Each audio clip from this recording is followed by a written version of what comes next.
कैसे हो आप लोग भैया? हम बहुत अच्छे हैं। कैसे हो आप लोग? यहाँ पर देखें नदी है, यहाँ पर नदी है। कितना सुंदर जगह है। और कुछ चाहिए आपको? और कुछ चाहिए? देखें भैया, कितना सुंदर है समुद्र।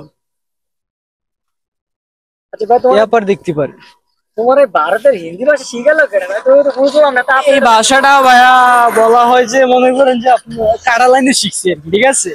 এটা কি ক্লাস করায় কারা লাইনে, ঠিক আছে। ওই ক্লাসটা করার পরেই আমি শিখছি এই ভাষাটা।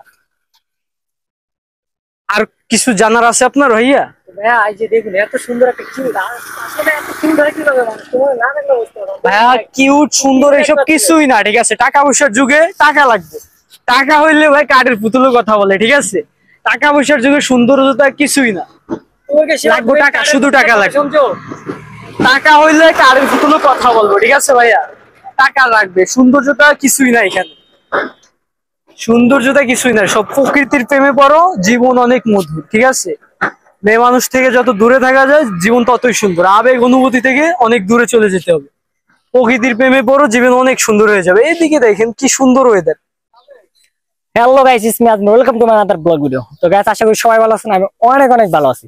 আর পিছনে আসলে ব্যাকগ্রাউন্ড দেখে বুঝতে পারছেন যে আমি কোথায় আছি। আর এটা হলো যে বাংলাদেশের ভিতরে মানে দ্বীপ জেলা ভোলা। আর ভোলা জেলার মধ্যে যদি 10টা দর্শনার্থী স্থান থাকে তার ভিতরে অন্যতম একটা স্থান, সেটা হলো যে আমাদের শান্তিরাট ব্রিজ বলে আর কি চিনে। তো ভোলা জেলা যদি কাউকে বলেন যে শান্তিরাট ব্রিজ, অবশ্যই সবাই আপনাকে দেখা দিতে পারবো, কারণ শান্তিরাট ব্রিজটা একটা ফেমাস একটা জায়গা ভোলা জেলার ভিতরে। আর এখানে আসলে মানে যদি আপনার একটা জিনিস দেখাই, সেটা হলো যে আপনি যে এখানে ভিউটা যদি দেখে মানে ফটোগ্রাফির জন্য বেস্ট একটা জায়গা। যে সূর্য অস্ত যেতেছে যখন, তখন এগুলো মানে এখানে পানি ক্যামেরার ভিতরে তো দেখতেছেন যে আসলে মানে লুকটা কি সুন্দর। মানে এই জিনিসটা যদি আপনার ফটোশুট নেন তখন কেমন হবে সেটা তো আপনারা অবশ্যই বুঝতে পারছেন। আর এখানে এসে আমার কাছে খুবই ভালো লাগতেছে, কারণ নদীমাতৃক দেশ, এটা আমাদের ভোলা জেলা, দ্বীপ জেলা ভোলা। তো এখানে আসলে আর কি অনেক কিছু দেখতে পাবেন। সেটা হলো যে অপর সাইডে যদি আপনাদেরকে দেখাই, তো সেটা ওই সাইডে আছে যে আপনার যেটা ইটের ভাটা বলে, সেটা হলো যে আপনার অপোজিট সাইডে আছে। আর এখানে আসলে সবকিছুর ফিলিংস মানে ফিল অনুভব করতে পারবেন। সেটা হলো যে ইটের ভাটা আছে, পাশে আবার নদী আছে। আর এই যে আপনি যদি দেখাই যে জিনিসটা এখানে মানে আগে বড় জাহাজ চলতো, এখন আর কি সেই জিনিসগুলো বন্ধ হয়েছে, যার কারণে এখানে আর কি নৌকা ট্রলার স্টিমবোট যেগুলো ওই জিনিসগুলো এখানে চলে। আর মানে এখানে লুকটা আসলে অস্থির লাগতেছে। আর যদি আপনারা মানে যে জিনিসটা সেটা হলো যে আপনার মানে শহর 8 নগরে যারা থাকেন তারা আসলে জিনিসটা অনুভব করতে পারেন, যেটা যারা মানে ভোলা জেলা যারা গ্রামের ফিল অনুভব করতে চান তারা অবশ্যই চলে আসবেন ভোলা জেলা। আর ভোলা জেলায় আসলে মানে অন্যরকম একটা জিনিস যেটা পাবেন সেটা। আর বাংলাদেশের ভিতরে একটাই দ্বীপ আছে, সেটা হলো যে ভোলা জেলা। আর বিদ্রোহম একটা দ্বীপ যেটা। আর ভোলার চারোদিকে মানে হচ্ছে যে জিনিসটা আপনাদের বলি, সেটা হলো যে চারোদিকে হচ্ছে সমুদ্র, মাঝখানে একটা দ্বীপ, সেটা হলো যে ভোলা জেলা আর কি, যে দ্বীপটা। আর এই জন্যই এটা নাম দিয়েছে যে দ্বীপ জেলা ভোলা। তো ভোলা জেলার বিখ্যাত যে জিনিসগুলো ভোলা জেলার যে সবচেয়ে বেশি একটা বিখ্যাত সেটা হচ্ছে মিষ্টির জন্য। মিষ্টির জন্য যে আমার জানা মতে যেটা, সেটা হলো যে ভোলা জেলার মিষ্টির জন্য বিখ্যাত গুঙ্গেরহাটের মিষ্টি। তো আমাদের দেশে আর কি মানে যেটা আপনার মানে গ্রামের প্রকৃতি এতটাই সৌন্দর্য, যে কেন মানুষের মন কেড়ে নেবে আর কি, মন কেড়ে নেওয়ার জন্য যথেষ্ট।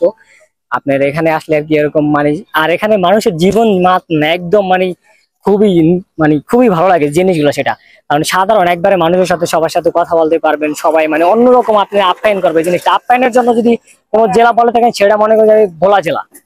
আর এখানকার মানুষগুলা মানে অন্যতম, খুবই মানুষের প্রতি দরদ ভালোবাসা অনেকটাই বেশি।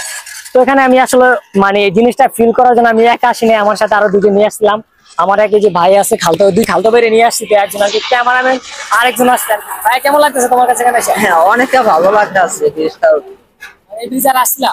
হ্যাঁ, এই বীজের উপরে আমরা প্রতিদিনকে আশা করা দেশে থাকলে মনে করেন বীজটার উপরে এসে সময়টা একটু ভালো কাটে, মনটা অনেক ভালো থাকে। আর এই ব্রিজে মানে আরেক জায়গায় সেটা হলো যে ব্রিজে মানে শুক্রবার দিন বেশি পর্যটক পরিমাণ হিউজ পরিমাণ পর্যটক আসে এখানে। এখন তো বন্ধের দিন আর কি বেশি, আজকে তো শনিবার, সেজন্য আর কি পর্যটক একটু কম ছিল সেজন্য।